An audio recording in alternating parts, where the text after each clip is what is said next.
아멘. 귀한 찬양 감사합니다. 우리 옆에 있는 분들 서로 인사 나눕시다. 주 안에서 사랑합니다. 반갑습니다. 잘 나오셨습니다. 원래는 우리가 말씀 부흥을 위해서 주제 9절 69절 암송을 시작했습니다. 지난달에 12구절 새로운 삶에 대한 말씀 잘 암송하고 계신가요? 그 웃음의 의미는 뭔가요? 잘하고 있다는 뜻인가요? 아니면은 아이고 깜빡했다 이 뜻인가요? 잘하고 계시라고 그렇게 생각합니다. 새로운 삶 수레바퀴 생각나시죠? 중요한 것은 그 중심축입니다. 예수 그리스도 중심 되신 그리스도, 예수를 중심으로 해서 그리스도인의 순종하는 삶, 태가 있었죠. 그리고 이 축과 태를 연결하는 네 개의 살, 아래 위로 말씀의 살, 기도의 살, 좌우로 증거의 살, 교제의 살, 총 6주제의 12구절 말씀이 예수님을 중심으로 살아가는 그리스도인의 새로운 삶을 표현하고 있는 내용이죠. 그 수레바퀴의 균형이 중요하다고 그랬습니다. 말씀과 기도, 증거, 교제가 잘 균형을 이루어야 된다는 거예요. 그래야 이 동그란 그 수레바퀴가 잘 굴러가거든요. 길쭉길쭉하지 않고, 그죠? 그리고 그것이 튼튼하면 좋다라는 말씀을 나누었습니다.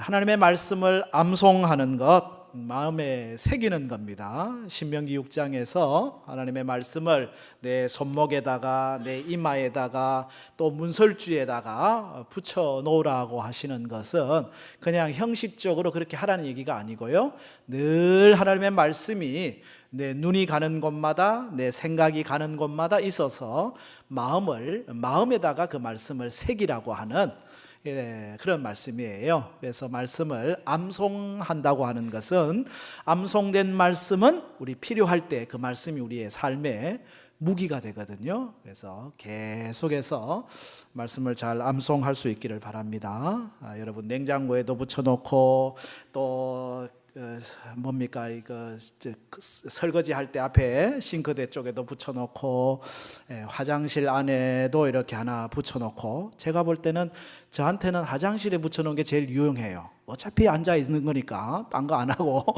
그 한 번 다 읽는데 2분 12초, 제가 재보니까 2분 12초, 뭐 길지도 않아요. 쭉 한 번 다 읽는데 2분 12초 딱 그렇게 한 번 읽고 두 번 읽고 세 번 읽다 보면은 말씀이 우리의 가슴판에 새겨지는 것을 경험하게 됩니다. 뭐 따로 시간 내서 하실 수도 있지만은요, 그냥 짜투리 시간 이용하면 됩니다. 여러분 아침 식사하고 차 한 잔 마실 때 텔레비전 보는 거 한 몇 분만 줄여도 우리가 충분히 성경 암송 할 수 있거든요. 버스 기다리면서 이 성경 암송을 계속 좀 하시면 좋아요. 할 수만 있으면 남편과 아내, 부부 간에 서로 한번 해봐라, 내가 봐줄게, 이렇게 체크하면서, 그죠? 자녀들과 함께 해서 좋고, 구역이나 우리 기관의 식구들과 함께 체크를 해야 돼요. 안 하면은요 안 돼요. 아이들이 시험을 치는 이유가 있어요. 시험을 쳐야 이게 공부를 하고 외우니까. 그래서 저도 시험을 한번 칠까 지금. 암송 대회만 할 게 아니고 아예 종이를 쫙 나눠줘가지고 그냥 설교하지 말고 그냥 시험만 한 주일 쳐버릴까. 아니면 구역 지도자들만 우선 시험을 칠까, 막 그런 생각도 하고. 그래서 말씀이 우리 안에 늘 살아있도록, 오늘은 두 번째 주제로 그리스도를 전파함이라고 하는 12구절의 말씀을 함께 나누려고 합니다. 이 말씀들을 암송하면요, 오늘 우리에게 전도를 할 때 아주 유용한 말씀이 되고요, 내가 믿는 복음의 내용이 무엇인지를 확인하는데 아주 유용한 말씀입니다. 여러분, 복음 전도는 예수님께서 우리에게 주신 최고의 사명이잖아요. 마태복음 28장 18절에 그러므로 너희는 가서 모든 민족을 제자로 삼아서 아버지와 아들과 성령의 이름으로 세례를 베풀고 내가 너희에게 분부한 모든 것을 가르쳐 지키게 하라. 예수님의 하라 명령이시거든요. 승천하시면서 예수님이 우리에게 주신 또 하나의 명령, 똑같은 명령입니다. 사도행전 1장 8절 오직 성령이 너희에게 임하시면 너희가 권능을 받고 예루살렘과 온 유대와 사마리아와 땅끝까지 이르러 뭐가 돼요? 내 증인이 되리라. 복음의 증인되는 것, 그것이 주님의 큰 명령이라고 하는 거죠. 사도 바울은 헌신된 복음 전도자였습니다. 그야말로 자기의 시간, 자기의 생명, 자기의 물질 모든 것을 들여 복음 전도하는 일에 일생을 들였는데 자랑할 것이 있느냐? 없다는 거예요. 이것은 내가 부득불할 일이라는 거예요. 이걸 하지 않으면 나에게 화가 있을, 이 기쁜 소식, 이 좋은 소식 내가 전하지 않으면 그거 왜 안 전했어? 라고 누군가가 물을 때 대답할 말이 없는, 그래서 전하지 않으면 내가 화가 있겠다. 고린도전서 9장 16절에 말씀합니다. 내가 복음을 전할지라도 자랑할 것이 없다. 내가 부득불할 일임이다. 만일 복음을 전하지 아니하면 내게 화가 있을 것이다. 여러분도 그렇게 생각하시나요? 내가 복음을 전하지 않으면, 이 복음을 전하지 않은 것 때문에 내게 화가 있다라고 하는, 그러기에 복음을 어떻게 하든지, 때를 얻든지 못 얻든지 전하도록 말씀합니다. 디모데후서 4장 2절 너는 말씀을 전파하라. 때를 얻든지 못 얻든지 항상 힘써라. 범사에 오래 참음과 가르침으로 경책하며 경계하며 권하라. 아멘. 때를 얻든지 못 얻든지 항상 말씀을 전파하는 일에 힘쓰라고 하는 거예요. 때를 얻는다는 건 뭘까요? 아주 전도하기 좋은 기회를 얻는 상황이죠. 어떤 경우는요, 내가 전도하려고 그러는데 예수 믿으라고, 나 예수 믿고 싶었는데, 이런 사람도 있긴 있어요. 교회 가자고, 언제 네가 나한테 교회 가자 그러는지 기다렸다. 마음이 열려가지고 교회 가고 싶고 예수 믿고 싶었던 사람들, 그 정도는 아니더라도 마음을 닫아놓고 있는 게 아니라 그래도 열어놓고 있는 분들, 이걸 선교학에서는 수용성이라고 하거든요. 수용성이 많은 사람들, 열려있는 사람들이 있어요. 때가 어떤지죠. 때가 기회가 온 거예요. 이런 사람들에게 복음을 전하면 바로 복음의 열매를 맺기도 해요. 근데 이 수용성이라고 하는 건요, 늘 변한다는 사실을 기억해야 됩니다. 어떤 사람은 찔러도 바늘도 안 들어갈 사람 있잖아요. 예수의 옛자만 꺼내도 지겨워, 나한테는 절대 예수 믿으라고 말하지 마 하고 아예 딱 거절하는 사람 있잖아요. 그건 완전히 닫혀 있는 거거든요. 때를 못 얻는 상황이잖아요. 그런데 이런 사람도요, 항상 그런 게 아니에요. 어느 날 병원에 갔는데 검사를 맡았더니 생각지 아니하는 질병이 내 몸에 왔어. 그러면요, 마음이 무너져 내려요. 그러면서 지금까지 자기가 믿고 의지하고 살아왔던 삶에 대해서 다시 생각하게 되죠. 그러면서 마음이 열려요. 수용성이 달라진다니까요. 내가 당신을 위해서 기도해줘도 될까요? 예전 같으면 뭔 기도, 니를 위해서나 기도 이럴 텐데 기도해줘. 내가 알고 있는 복음의 이야기 좀 전해줘도 될까요? 얘기해봐. 수용성이라고 하는 거는 늘 달라져요. 그래서 늘 지켜보다가 저 사람 마음이 열리는 때구나 싶은, 특히 병원에 아플 때든지요, 또 삶의 어려움이 닥칠 때든지요. 대학생들 여러분 전도하려고 그래 보세요. 얼마나 힘든가. 그런데 이 대학생들이 군대에 딱 들어갔다? 군대에 들어간 이 대학생을 전도하기는 훨씬 쉬워요. 지금까지 경험하지 못했던 걸 경험하면서 마음이 확 열려 있거든요. 수용성이 많이 확장되어 있어요. 그래서 군 선교 현장을 황금어장이라고 표현하는 이유가 그겁니다. 이 마음이 열려지기 때문에 때를 얻든지 못 얻든지 전도할 기회가 참 아닌 때도 있어요. 그럼에도 불구하고 힘써라. 그것이 오늘 우리에게 주시는 말씀이거든요. 오늘날 전도하기 힘들다라고 말합니다. 맞아요. 예전보다는 더 힘들어진 게 사실이에요. 그럼에도 불구하고 우리보다 더 힘든, 지금보다 더 힘든 때가 있고, 또 어떤 나라들은요, 아직도 여전히 이 복음을 전하기가 어려워요. 어려운 정도가 아니라 불가능해요. 북한에서 복음 전하기 가능합니까? 중국은 요즘 시진핑이 아주 교회를 탄압하기 시작했어요. 자기 장기 집권을 위해서 교회가 자라가지고는 안 될 것 같으니까 선교사들 다 지금 추방하고 교회 십자가 막 내리게 하고 아주 그 공산당 통제하에 교회를 두려고. 그래서 복음 전도가 얼마나 어려운지 19세 미만은 아예 교회 출입을 못합니다 하고 써붙여 놓기도 하고 그런 형국이에요. 그런 걸 따지면 우리 대한민국에서 복음 전하는 거는 정말 쉽고 정말 참 열려져 있는 때라고 할 수 있거든요. 전도하기 어렵다라고 우리한테 속삭이는 거는 성령의 소리가 아닙니다. 하나님의 소리가 아닙니다. 이건 사단의 소리입니다. 전도하기 어려우니까 아예 포기해. 이건 하나님이 주시는 말씀이 아닙니다. 여러분, 오늘도 우리에게 전도의 사명이 있습니다. 때를 얻든지 못 얻든지 복음을 전하십시오. 성령의 권능이 임하면 복음의 증인 됩니다. 그런 사명 가지고 감당할 수 있기를 바랍니다. 여러분, 전도에 도전하십시오. 전도를 거꾸로 하면 뭐예요? 전도, 도전. 전도는 도전이에요. 그냥 시작해보는 거예요. 시작해보는 게 중요한 거예요. 렘브란트라고 하는 유명한 화가가 있죠. 그 아내를 잃고 시리에 빠져 있다가 예수를 만나고 구원을 받았어요. 그러면서 그가 많은 작품을 남겼는데 엠마오로 가는 두 사람 작품부터 시작해서 유명한 작품을 남겼어요. 그분이 너무 그림을 잘 그리니까 제자들 많은 사람들이 찾아와서 물어요. 뭐 비결이 뭡니까 하고. 그랬더니 렘브란트의 한결같은 대답은 비결을 묻지 말고 붓을 들고 그림을 그리기 시작하게. 자꾸 그리다 보면은 자기 나름대로의 비결이 떠오른다는 거거든요. 여러분, 오늘 우리에게는 다 전도 면허증을 받았습니다. 전도할 수 있는 구원의 복음을 받았고 성령의 은혜를 받았습니다. 그런데 그 면허증을 사용 안 하면 그날부터 그 면허증은 장롱 면허가 되는 거예요. 아무리 운전 면허증 받아놔도 안 사용하고 운전을 안 해보면요, 운전할 줄 몰라요. 힘들어도 아직 초보라도 살살 운전하기 시작하면요, 하루 이틀 조금씩 갈수록 운전이 는다니까요.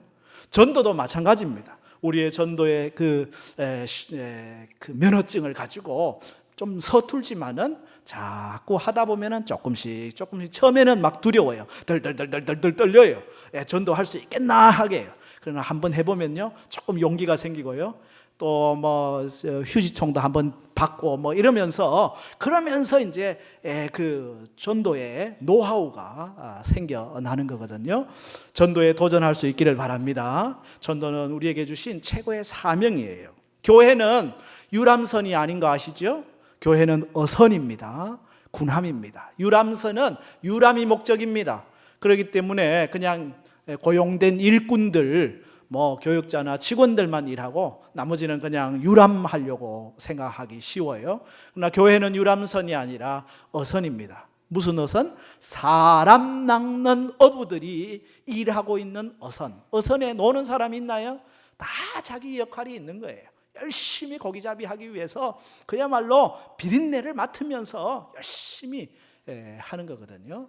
우리는 모두는 복음의 어선에 타고 있습니다. 옆에 있는 분들 인사합시다. 우리는 어선에 있습니다. 아이고, 잘못 탔네. 아이고, 유람선인 줄 알고 탔더니 유람선이 아닌가 보네. 유람선 아닙니다. 교회는 어선입니다. 어떤 어선? 사람을 낚는 어부가 있는 어선들. 사람 낚는 어부가 되기 위해 중요한 핵심 말씀들이 있는데, 오늘 여러분이 암송하게 될 12구절에 그리스도를 전파함에 대한 말씀이거든요. 6가지 주제로 되어 있는데, 모든 사람이 죄를 범하였다로 시작해가지고 그 죄에는 형벌이 있고 그 형벌을 예수 그리스도께서 대신하셨다라고 하는 사실이죠. 우리가 선행으로 구원을 받는 것이 아니고 나의 죄를 대신하신 예수 그리스도를 모심으로 우리가 구원을 받는 것이고, 영접하는 자는 구원의 확신을 가지고 살아가야 한다. 6가지 주제의 12구절의 말씀이 그리스도를 전파함의 우리 암송 구절입니다. 저는 여기에다가 앞에 먼저 한 2구절이 더 있었으면 좋겠다라고 생각은 해요. 왜? 우리는 하나님에 대한 이해가 잘 없기 때문에. 그렇죠? 여러분, 우리가 갖고 있는 이 볼펜 하나든지 이 작은 물건 하나든지 거저된 게 아니잖아요. 누군가가 설계를 하고 또 형태를 만들고 디자인을 해서 다 수고를 해서 만들어진 거 아닙니까? 온 우주 만물, 우리 인생 어느 날 우연히 생긴 게 아니고 하나님의 창조로 말미암았다라고 하는 사실, 그죠? 그걸 성경이 증언하고 있어요. 히브리서 3장 4절 말씀 같이 읽습니다. 집마다 지은 이가 있으니 만물을 지으신 이는 하나님이시니라. 아멘. 만물을 지으신, 집마다 지은 이가 있는데 만물을 지으신 이는 하나님이시다. 창세기 1장 1절은 다 외우시죠? 태초에 하나님이 천지를 창조하시니라. 하나님이 누구시냐? 만물을 창조하시고 우리 인생을 창조하시고 하나님의 형상으로 우리를 지으신 창조주 하나님. 우리 모든 사람들이 자녀가 부모에게 효도하는 것은 일륜이잖아요. 그런 것처럼 우리 모든 인생이, 피조물이 하나님을 섬기는 것은 천륜입니다. 그것은 우리 인생의 마땅한 바, 하나님과 교통하며 하나님과 주시는 은혜를 누리며 영원한 소망, 생명을 살도록 했는데 문제가 발생했어요. 그게 뭡니까? 첫 번째 주제입니다. 모든 사람이 죄를 범하였다고 하는 사실입니다. 죄가 뭡니까? 하나님의 뜻과 빗나가는 게 죄예요. 하나님의 뜻과 빗나가요. 그러니 하나님은 오른쪽으로 가고 있는데 죄는 왼쪽으로 가요. 그러니 하나님과 함께 할 수 없는 거죠. 빛과 어두움이 공존할 수 없는 것처럼 죄와 하나님은 공존할 수가 없어요. 죄에 있는 인간은 하나님을 떠나버리게 되는 결과를 가져와요. 그런데 죄 없는 사람이 없다고 하는데 문제가 있는 거잖아요. 두 구절이 있습니다. 첫 번째 구절은 로마서 3장 23절 시작. 모든 사람이 죄를 범하였음에 하나님의 영광에 이르지 못하더니. 아멘. 모든 사람, 여기는 저도 포함이 되고 여러분도 포함이 되고 여기에서 예외되는 사람은 아무도 없어요. 모든 사람이 죄를 범하여 하나님의 영광에 이르지 못했습니다. 다시 말하면 하나님의 그 영광의 빛 가운데 들어갈 수가 없습니다. 그 하나님과 함께 할 수가 없습니다. 죄 없는 사람이 있나요? 다 죄 있죠. 어린 아기, 아이고 얼마나 순진해요. 얼마나 참 해맑아요. 이 아이는 죄가 없겠지. 근데 그 아이 속에도요 죄성이 있어요. 자기 욕심, 자기 욕망, 그게 있어가지고요 마음에 안 들면 앙 하고 우는데 집이 떠나가라고 울어요. 멀리서도 안 들려요. 우리 복도 올라가다 보면은 애기 우는 소리가 들리는데 그 소리가 참 정겹습니다만은 어쨌든 그 애기의 속에도요 우리가 알지 못하는 죄성이 있다니까요. 이사야서에서는 다 그릇 행했다 그렇게 표현하고 있는데 이사야 53장 6절 시작. 우리는 다 양 같아서 그릇 행하여 각기 제 길로 갔거늘 여호와께서는 우리 모두의 죄악을 그에게 담당시키셨도다. 아멘. 우리는 다 양 같아가지고 다 그릇 행해서 각기 제 길로 갔다. 죄의 길, 자기 원하는 욕심의 길, 멸망의 길을 갔다는 거죠. 그런 에피소드가 있습니다. 오래전에 영국에서 한 젊은 청년이 장난삼아 런던의 유명 인사 20명에게 전문을 딱 발송했대요. 모든 것이 탄로 났으니 속히 피신하기 바람 하고 전문을 20명에게 보냈더니 다음날 어떤 일이 일어났을까요? 그 20명이 런던 시내를 어느 다 빠져나가고 없었다라고 하는 겁니다. 이건 그들의 이야기가 아니고 사실 우리의 이야기라는 거죠. 인간은 법 앞에 평등하다라는 말이 있잖아요. 근데 더 정확한 말은 인간은 죄 앞에 평등합니다. 죄 없는 사람이 아무도 없습니다. 너나 할 것 없이 다 죄에 있다라고 하는 것이죠. 아유, 그 사람은요 법 없이도 살 사람이에요. 참 깨끗한 사람이에요. 맞아요. 법 없이 사는 사람이 있어요. 그런데요 또 다른 말도 있잖아요. 털어서 먼지 안 나는 사람이 없다고. 그 사람도 털면 어떤 먼지라도 나온다니까요. 작은 먼지냐 큰 먼지냐의 차이지 먼지는 다 있기 마련이에요. 다 죄에 있습니다. 죄 없는 사람이 결코 없다는 거죠. 여러분, 이 죄의 문제, 이게 우리 인생의 가장 궁극적인 문제예요. 물론 뭐 경제 문제, 돈 문제, 자녀 교육 문제, 여러 가지 문제가 있지만은요, 우리 인생의 가장 궁극적인 문제는 이 죄의 문제입니다. 왜 그런 줄 아세요? 죄에는 반드시 형벌이 있기 때문에 그렇습니다. 이게 두 번째 주제입니다. 죄의 형벌이 있습니다. 로마서 6장 23절 같이 암송합니다. 죄의 싹은 사망이요 하나님의 은사는 그리스도 예수 우리 주 안에 있는 영생이니라. 아멘. 그냥 죄로 끝나면 문제가 없을 텐데 죄에는 반드시 대가, 형벌이 따른다는 사실이죠. 아담과 하와에게 하나님이 처음 말씀하신 것, 동산 중앙에 있는 선악을 알게 하는 나무의 열매는 따먹지 말라, 먹는 날에는 정령 뭐라고요? 죽으리라. 죄에는 반드시 형벌이 따르는데 그 형벌의 내용이 뭐냐? 죄의 삭은 사망이요. 사망, 죽음, 생명과 반대되는 사실이라는 거거든요. 이 사망은 육체의 사망과 더불어 영적 사망까지, 전인적 사망. 우리 인간은 단순히 이 고기 덩어리, 육체만이 아니잖아요. 하나님이 생기를 불어넣은 영적 존재잖아요. 육체의 사망과 함께 영적 사망의 문제가 들어오게 된 거죠. 우리 인생의 사망의 문제보다 더 큰 문제가 어디 있어요? 그 먹는 문제나 교육의 문제하고는 비교도 안 되는 가장 중요한 문제, 더욱이 영적 죽음까지 왔으니 이것이 얼마나 큰 문제입니까?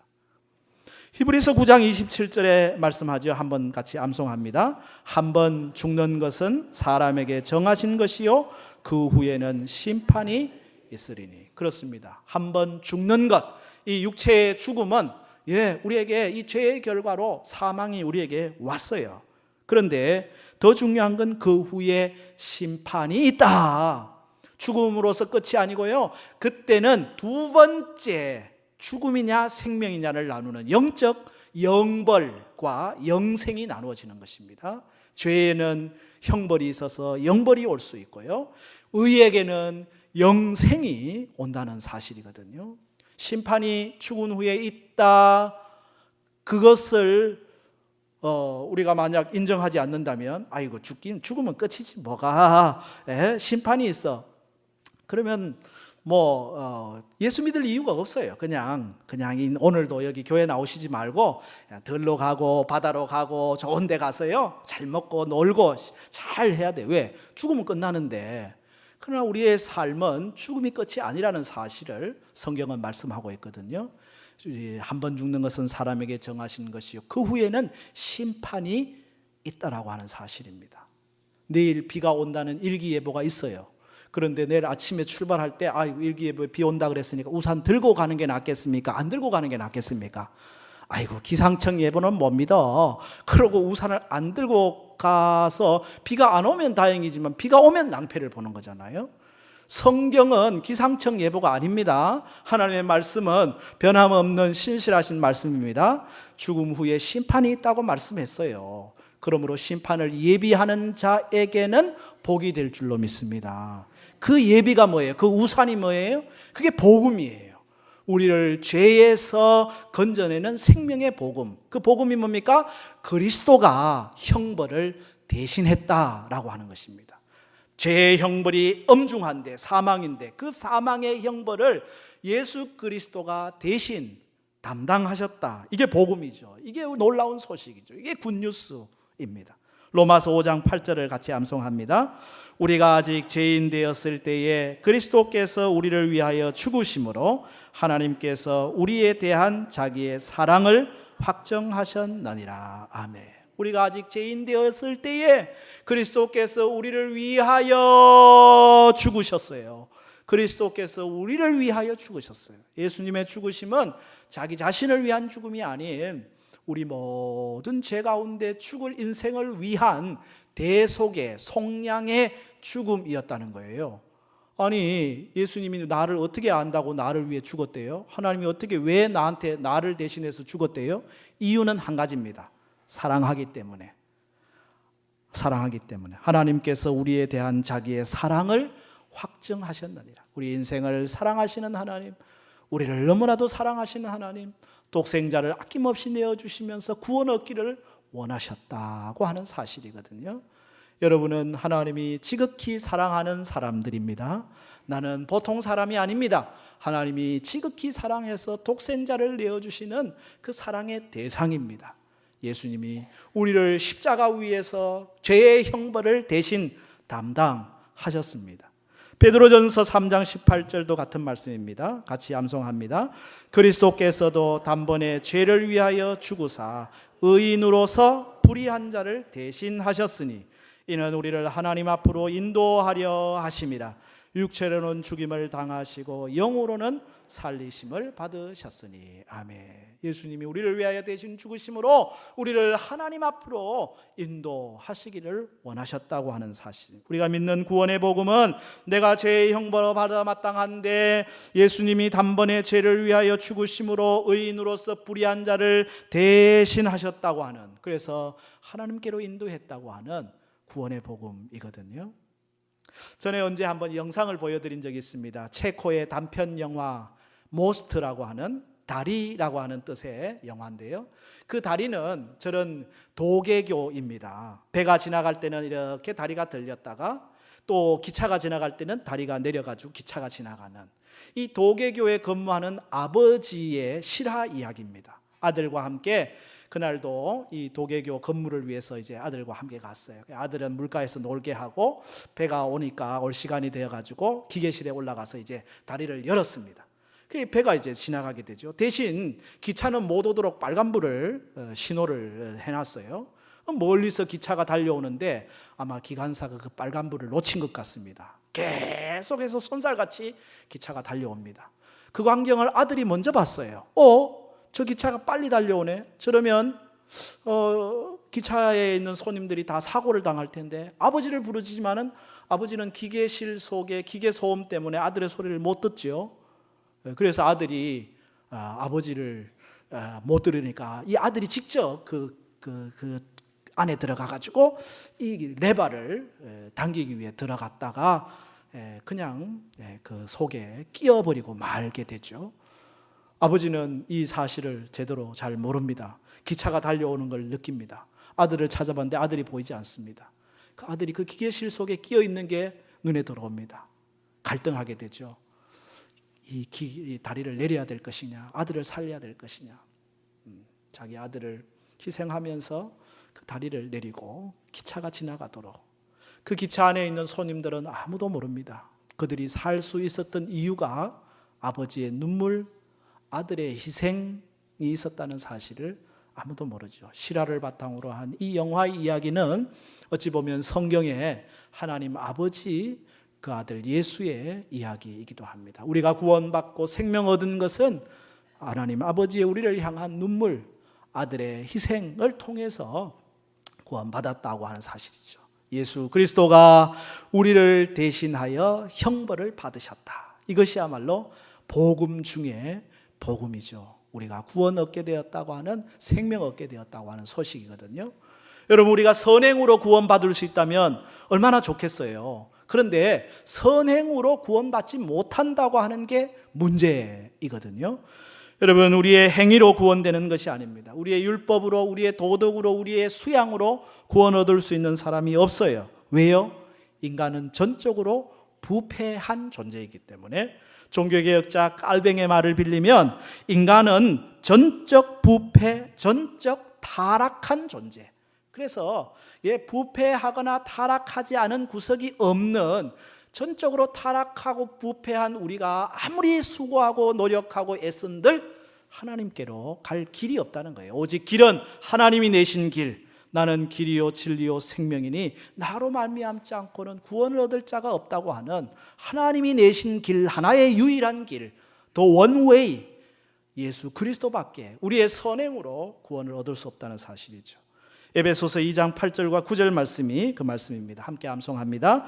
너희는 그 은혜에 의하여 믿음으로 말미암아 구원을 받았으니 이것은 너희에게서 난 것이 아니요 하나님의 선물이라. 행위에서 난 것이 아니니 이는 누구든지 자랑하지 못하게 함이라. 아멘. 행위로 말미암아 구원 얻을 육체가 없습니다.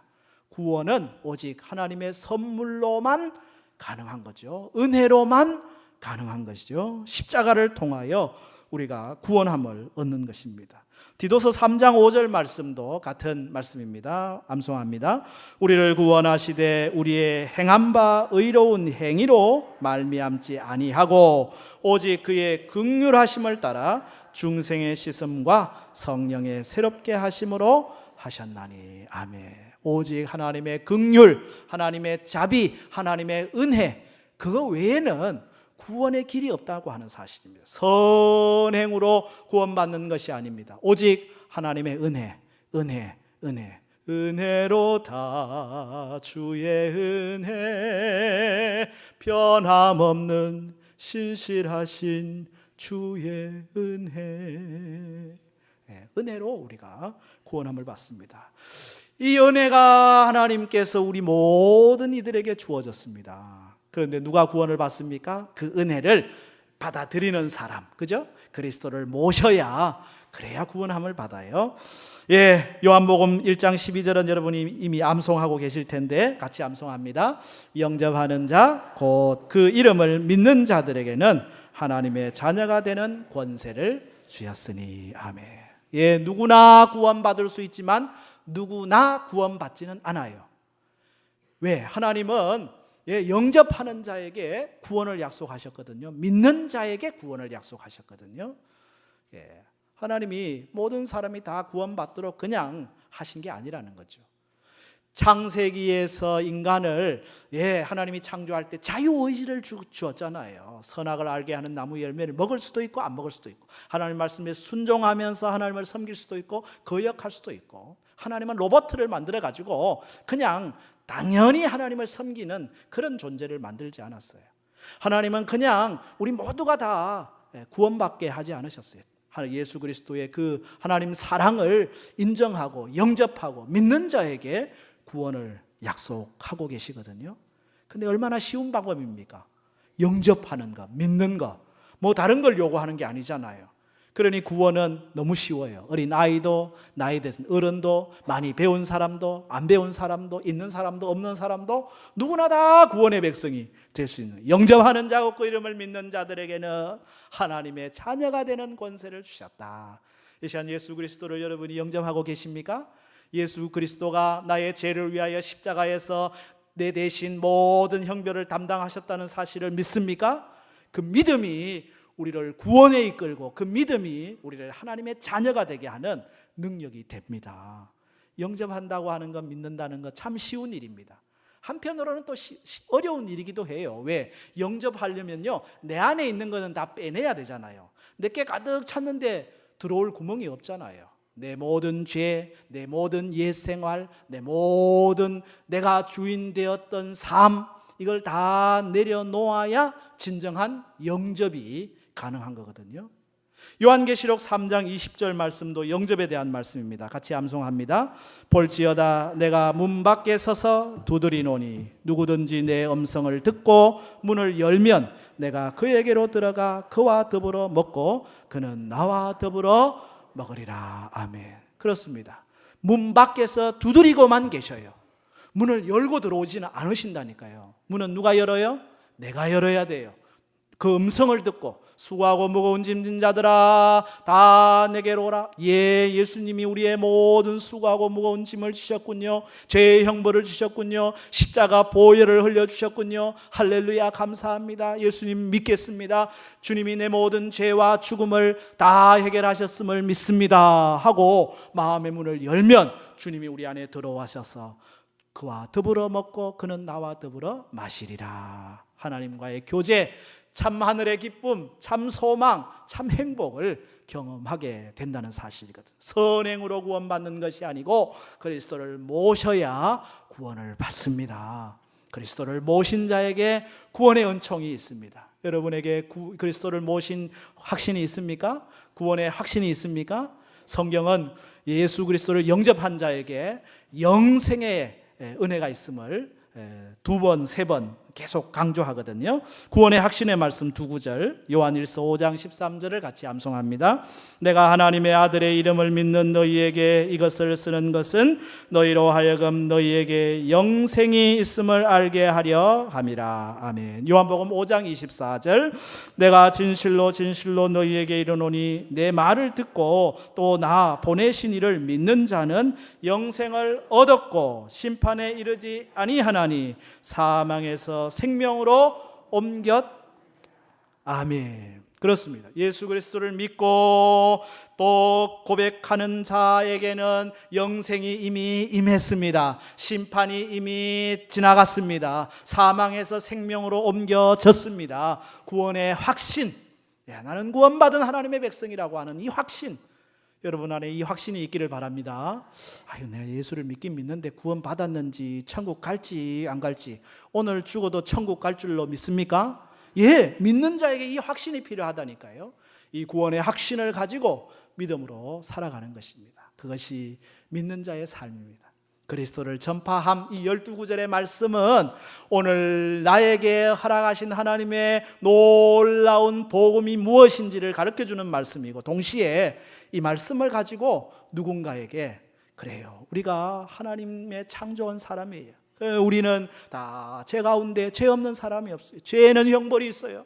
우리가 선행으로 구원을 받는 게 아니고 우리의 형벌을 대신 지신 예수님을 모셔야 구원을 받아요. 모신 사람에게는 영생을 약속하고 있어요. 이 복음의 내용을 여러분이 말씀을 가지고 암송하고 이 말씀을 가지고 선포할 때 역사가 일어날 줄로 믿습니다. 하나님의 말씀은 살았고 운동력이 있어 좌우의 날선 어떤 검보다도 예리하여 이 말씀으로 심령을 쪼개게 하고 새롭게 하고 온전케 하거든요. 생명을 살리는 역사가 말씀 안에 있습니다. 먼저 여러분 마음속에 나의 전도 대상자, 우리의 가족, 이웃들 품으십시오. 일터에서 함께하는 사람들, 내가 저들에게 복음을 전해서 영원한 형벌, 죄, 죽음에서 건져내는 예수 그리스도의 복음을 전하고자 합니다. 하나님 품습니다. 기도합니다. 기도하다 보면요, 사랑이 생겨요. 암탉이 그 계란을 21일 동안 품고 있잖아요. 품어야 돼요. 안 품고 어떻게 병아리가 나옵니까? 안 품고는 병아리가 안 나와요. 품고 따뜻한 온기를 넣는 거죠. 사랑을 넣는 거죠. 따뜻한 말, 위로의 말, 섬김의 말, 작은 선물, 사랑을 나누는 거죠. 때가 되면 부화가 되는 거예요. 생명의 역사가 일어나는 거예요. 복음의 말씀의 역사가 일어나게 될 줄로 믿습니다.